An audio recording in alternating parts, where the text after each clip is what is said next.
नमस्कार दोस्तों, मैं हूं अरविंद। AVP लाइव 24/7 में आप सभी का स्वागत है। दोस्तों, हम रोज आपके सामने निफ्टी की रेंज, निफ्टी की ट्रेडिंग स्ट्रेटजी लेके आते हैं और फिलहाल के लिए मैं ये जरूर आपसे कह सकता हूं कि आप हमसे निराश नहीं हुए होंगे। तो आइए अब शुरुआत करते हैं और बात करते हैं सबसे पहले निफ्टी की। फ्राइडे को निफ्टी 15,186 के स्पॉट लेवल पे ओपन हुआ। ज़्यादा डिप शुरुआत में नहीं लिया और 15,200 के लेवल के ऊपर सस्टेन करना स्टार्ट कर दिया। सेकेंड हाफ में एक बिकवाली देखने को मिली। सेकेंड हाफ शुरू होते ही यूरोपियन मार्केट के ओपन होने के आसपास एक डिप आया, 15,081 का स्पॉट का लो बना और उसके बाद आखिरी एक घंटे में रिकवरी भी देखने को मिली और निफ्टी की क्लोजिंग 15,163 पे हुई। टेबल आपकी स्क्रीन पे आ रही होगी। ये निफ्टी का पिछले वीक का ओपन क्लोज डिटेल है। अगर आप देखेंगे तो पूरे वीक में निफ्टी सिर्फ एक दिन की बात अगर छोड़ दें तो जो वीकली ओपन था 15,064 का, उसको उसने रिस्पेक्ट दी है। 10 फेब को जरूर निफ्टी ने एक डिप लिया था, 15,000 के लेवल को भी तोड़ा था, लेकिन दो बार के अटेम्प्ट करने के बाद भी शार्प बाउंस देखने को मिला और उसके बाद निफ्टी ऊपर ही बंद हुआ। कमाल की बात यह रही कि सारे दिन निफ्टी पिछले वीक के 15,200 के नीचे बंद हुआ, लेकिन सभी दिन 15,100 के ऊपर भी बंद हुआ। दोस्तों, अगर मैं ये कहूँ कि पिछले वीक निफ्टी 300 पॉइंट की ऑलमोस्ट 300 पॉइंट की एक रेंज में कंसोलिडेट किया तो गलत नहीं होगा। अगर मैं केवल शार्प लेवल की बात करूं तो मैं ये कह सकता हूं कि ये जिधर भी ब्रेक करेगा, चाहे वो ऊपर करे चाहे नीचे करे, एक क्विक मूव आपको देखने को मिलेगा। वो 300 से 500 पॉइंट का हो सकता है, वो चाहे ऊपर की तरफ हो चाहे नीचे की तरफ हो। ये मूवमेंट किधर हो सकती है, कैसे हो सकती है, हम अभी आपको ऑप्शन डेटा के बेस पे बताने की पूरी कोशिश करेंगे। इसके बाद अगर हम डेटा की बात करें FIIs की, तो FIIs का डेटा उस दिन के लिए हमारा निगेटिव रहा। बात करते हैं सिंगापुर निफ्टी की कि सिंगापुर निफ्टी फ्राइडे के सेशन में हमारी मार्केट क्लोज होने के बाद काफ़ी ऊपर तक गया था, फिर वहाँ से नीचे आया। हालांकि यूएस के मार्केट डे हाई के आसपास ही बंद हुआ है, तो उम्मीद ये कर सकते हैं कि मंडे को हमें एक पॉजिटिव ओपनिंग शायद देखने को मिल जाए। ऑप्शन टेबल आपकी स्क्रीन पे आ रही होगी। अगर आप देखेंगे तो 15,200 की स्ट्राइक में 21 लाख शेयर का ओपन इंटरेस्ट है, जिसमें फ्राइडे के दिन 7 लाख का फ्रेश एडिशन हुआ है। एक कमाल की बात मैं और बता दूं, लगभग जब बिकवाली आई थी दिन के समय निफ्टी में, उस टाइम पे जो ये ऑप्शन राइटर 15,200 में थे, एक बार को 15 लाख का हो चुके थे इंट्राडे में। बाद की रिकवरी में कुछ ऑप्शन राइटर्स ने अपनी पोजीशंस को हल्का किया है। 15,200 की पुट में बात करें तो ऑलमोस्ट 4 लाख शेयर का एडिशन हुआ है, 4 lakh shares, and total open interest 8.45 lakh के आसपास है। अब मैं आपको एक इंटरेस्टिंग चीज बताता हूं, आप इस टेबल को ध्यान से देखते रहिएगा। दोस्तों, 15,100 और 15,200 की जो कॉल स्ट्राइक है, ठीक है, इसमें जो आपका टोटल ओपन इंटरेस्ट है वो है 37.92 लाख का। इट मीन्स 15,100, 15,150 एंड 15,200, तीन स्ट्राइक।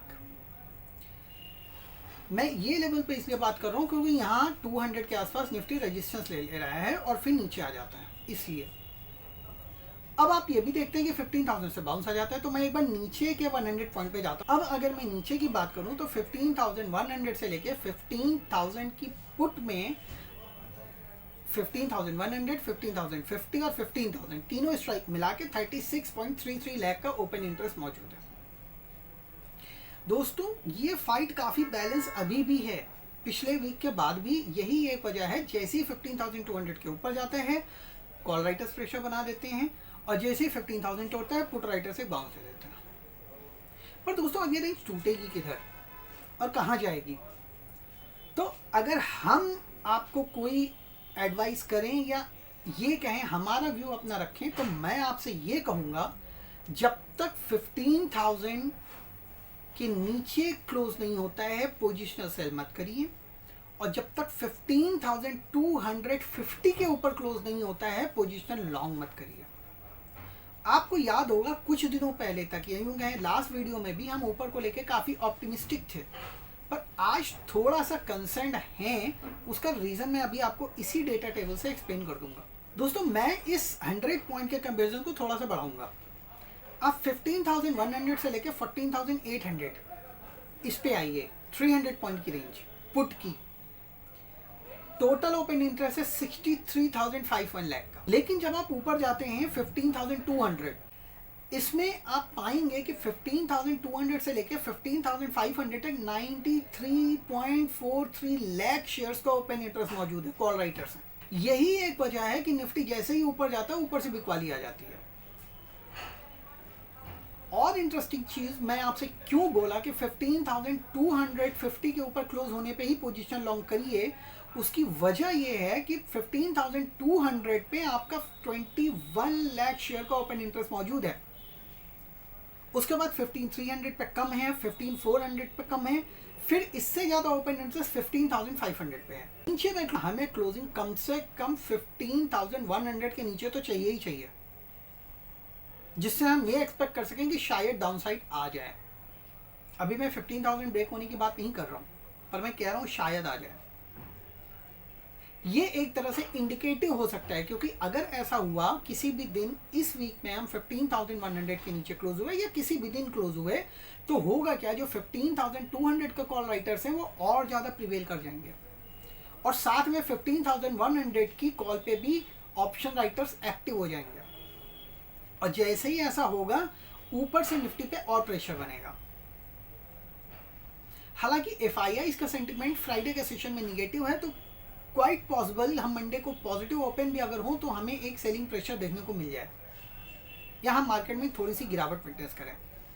लेकिन बात फिर वहीं पे आ जाएगी, हमारा जो सपोर्ट होगा मंडे के लिए एक बार फिर से 15,070 के आसपास बनेगा, 70 से 50, और उसके नीचे फिर वही 15,000 से 14,970 से 50 तक। मेजर पोजिशनल सेलिंग तो आपको 15,000 के नीचे ही क्लोज होने पे करनी है, लेकिन अगर अब 15,100 के नीचे भी हमने क्लोज कर दिया ना, तो आप यकीन ये मान के चलिएगा कि एक इंडिकेशन मिल जाएगा कि शायद निफ्टी में अब एक छोटी सी गिरावट देखने को मिल सकती है।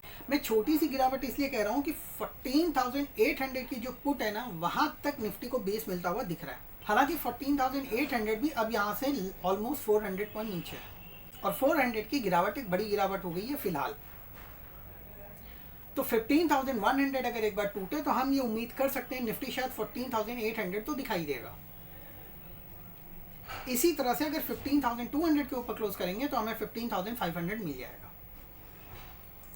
अब मैं एक चीज आपको और क्लियर कर देता हूं, इसको ध्यान से सुनिएगा। अभी मैंने कॉल राइटर्स की बात की थी, 15,200 से 15,500 तक 93 लाख के कॉल राइटर्स।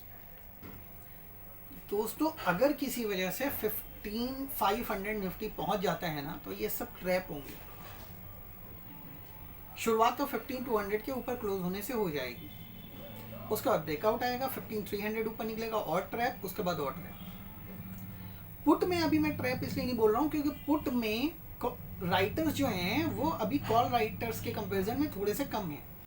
हालांकि बाउंस फिर भी तुरंत मिल जा रहा है। पिछली बार भी जब एक गिरावट हुई और निफ्टी छोटा सा बाउंस लेता था, गिरावट के टाइम पर बाउंस मिलता था या सपोर्ट मिलता था, तो उसमें होता क्या था, ओवरऑल स्ट्राइक्स का डेटा तो निगेटिव रहता था, लेकिन एक कोई स्ट्राइक ऐसी होती थी जिसमें पुट राइटर्स बहुत ज़्यादा एक्टिव होते थे और वो निफ्टी को सपोर्ट दे देते थे, जैसे फ्राइडे के सेशन में 15,100 के पुट राइटर्स ने किया। यही वजह है कि निफ्टी का डेटा कभी कभी निगेटिव हो जाता है, लेकिन उसके बाद भी गिरावट बहुत ज़्यादा नहीं बढ़ पाती है। फिलहाल के लिए यही चीज़ मैं 15,200 कॉल राइटर्स के लिए भी कह सकता हूँ कि मार्केट पुश देने की कोशिश करते हैं, ऊपर जाता है, लेकिन 15,200 के कॉल राइटर्स ऐसा नहीं होने देते। सारा डेटा पॉजिटिव रहता है, लेकिन 15,200 की जो कॉल स्ट्राइक है वो निगेटिव रहती है। फ्राइडे के सेशन में भी ऐसा ही था, 15,200 की स्ट्राइक शुरुआत में निगेटिव थी, थोड़ी सी पॉजिटिव हुई, उसके बाद थोड़ा सा डेटा कूल ऑफ होना शुरू हुआ और उसके बाद finally negative. Friends, option data आपको पूरी रेंज बताता है। लेवल्स मैं एक बार रिपीट कर देता हूं। अगर मैं लेवल्स की बात करूं तो मैं आपको फिर से बता रहा हूं, निफ्टी में जब तक 15,200 क्लोजिंग बेसिस पे नहीं टूट रहा है और 15,000 क्लोजिंग बेसिस पे नहीं टूट रहा है, मैं पोजिशनल सेल या पोजिशनल बाई सजेस्ट नहीं करूंगा। लेकिन फिलहाल के लिए 15,100 के नीचे अब अगर हमको क्लोज मिल गया ना, तो वो एक डाउनसाइड का इंडिकेशन हो सकता है, डाउनसाइड स्टार्ट होने का। इसी तरह से 15,200 के ऊपर जैसे ही क्लोजिंग होगी एक हम फिर से फ्रेश ब्रेकआउट की उम्मीद कर सकते हैं। मंडे को जो आपको ट्रेडिंग रेंज करनी है एक बार फिर से वही फॉलो करना है। ऊपर में 15,250 एक ऐसा लेवल है जिसके अगर नजदीक जाए तो एग्रेसिव सेलर सेल कर लें, या जिनके पास लॉन्ग है वो प्रॉफिट बुक कर लें। नीचे में 15,100 के आसपास आता है तो खरीदारी कर लीजिए। 15,070 का स्टॉप लॉस रखिए, टूटे तो एग्जिट कर जाइए, इनफैक्ट अगर हो सके तो सेल कर दीजिए। दोस्तों ये हमारी रही निफ्टी की रेंज। अब बात करते हैं बैंक निफ्टी की। दोस्तों आपको याद होगा हमने फ्राइडे के लिए बैंक निफ्टी में बोला था कि खरीदारी आपको 36,000 के ऊपर सस्टेन होने पे करनी है। वही हुआ भी। जैसे ही 36,000 के लेवल को क्रॉस किया बैंक निफ्टी में एक मूवमेंट आई और जो हमारा पहला टारगेट 36,300 का था वहां पे हिट हुआ। फिर वहां से अगर किसी ने बेचा होगा, क्योंकि हमने कहा था कि इस लेवल के आसपास अगर कोई सेल करना चाहता है तो कर सकता है, तो एक बार फिर से उसको पॉइंट और प्रॉफिट मिला होगा। हालांकि सच कहूं तो बैंक निफ्टी के डेटा में कुछ भी बहुत कहने के लिए नहीं है, क्योंकि वो अभी भी 36,500 अपर साइड और 35,500 डाउन साइड की एक रेंज में है। जब तक कोई एक साइड नहीं टूटती है अभी ये कह पाना मुश्किल है कि बैंक निफ्टी किधर जाएगा। इंटरेस्टिंग बात मैं आपको बता देता हूँ, 36,000 से लेकर 36,500 की जो कॉल स्ट्राइक है बैंक निफ्टी की, उसमें 17 लाख शेयर का ओपन इंटरेस्ट है, जबकि डाउन साइड में 36,000 से 35,500 तक भी 17 लाख का ही है, मीन्स दोनों साइड बराबर। और अगर मैं 36,000 की कॉल और 36,500 की कॉल में बात करूं तो दोनों में ही 5 लाख से ऊपर का ओपन इंटरेस्ट है, या यूं कहें 5.5 लाख के आसपास। ये आपको बैंक निफ्टी की ऑप्शन चेन दिखा रही होगी।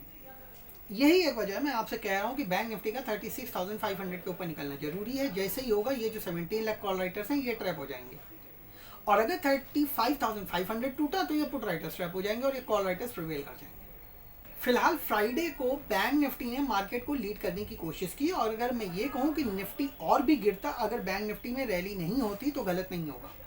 बट अभी भी मैं यही कहूँगा, जब तक 36,500 और 35,500 नहीं टूटते हैं ट्रेडिंग आपको वैसे ही करनी है। 36,300 से 36,500 के बीच में सेल करिए, 100 पॉइंट का एक स्टॉप लॉस रख लीजिए। ऊपर की साइड नीचे में जितना भी आपको 200-300 पॉइंट मिले बुक करते चलिए। यही आपको नीचे की तरफ करना है। अगर आपको 35,700 के आसपास बैंक निफ्टी मिलता है तो एक स्टॉप लॉस रखिए, 35,400 का लॉन्ग कर दीजिए, और ऊपर में 36,000 के आसपास बुक कर लीजिए। 36,000 भी तोड़ दे अपर साइड में, अगर कोई डिप आती है फिर तोड़ दे तो फिर से 36,300 दूसरा टारगेट। देखिए बैंक निफ्टी क्योंकि 1000 पॉइंट की रेंज में ही है, तो जहां भी आपको 200-300 पॉइंट मिले आप प्रॉफिट बुक करते हुए चलिए आराम से। पोजिशनल लॉन्ग और पोजिशनल सेल के लिए मैंने आपको लेवल बताया 36,500 ऊपर और 35,500 नीचे। बस एक चीज मैं आपको जरूर कहूंगा, ये दोनों ही इंडिसेस के लिए एक कंसोलिडेटेड रेंज बन चुकी है। जिधर भी ब्रेकआउट या ब्रेकडाउन जाएगा आप यकीन मान के चलिए निफ्टी में आपको 300 to 500 पॉइंट्स बहुत जल्दी मूव देखने को मिलेगा, और बैंक निफ्टी में भी आपको 800 से 1000 पॉइंट का शार्प मूव देखने को मिल जाएगा। मैं आप लोगों से यही निवेदन करूंगा, जब तक कोई रेंज नहीं टूटती है अपनी पोजीशंस को लाइट रखिए, ओवरनाइट पोजीशंस बहुत ज्यादा मत बनाइए। सावधानी की अभी फिलहाल जरूरत है, क्योंकि मैं सच कहूं फ्राइडे को जो FIIs का नेगेटिव डेटा आया है I am taking it as a alarming. Monday मेरे लिए इंपॉर्टेंट है। दोस्तों आशा है आपको हमारा ये वीडियो आज का पसंद आया होगा। एक चीज जरूर बता दें, आज हमने लर्न ऑप्शन ट्रेडिंग की प्लेलिस्ट में एक नया वीडियो अपलोड किया है जिसमें आपको straddles long and short, strangle long and short, straddle और स्ट्रेंगल के बीच का डिफरेंस, दोनों के बेनिफिट्स बताए हैं। इसके अलावा पुट रेशियो बैक स्प्रेड भी डिफाइन किया है। वो वीडियो भी जरूर देखिए जिससे आपको फर्दर ऑप्शन ट्रेडिंग में काफी मदद मिलेगी। हमारे चैनल को देखते रहिए। हमसे जुड़ने के लिए बहुत बहुत धन्यवाद। नमस्कार।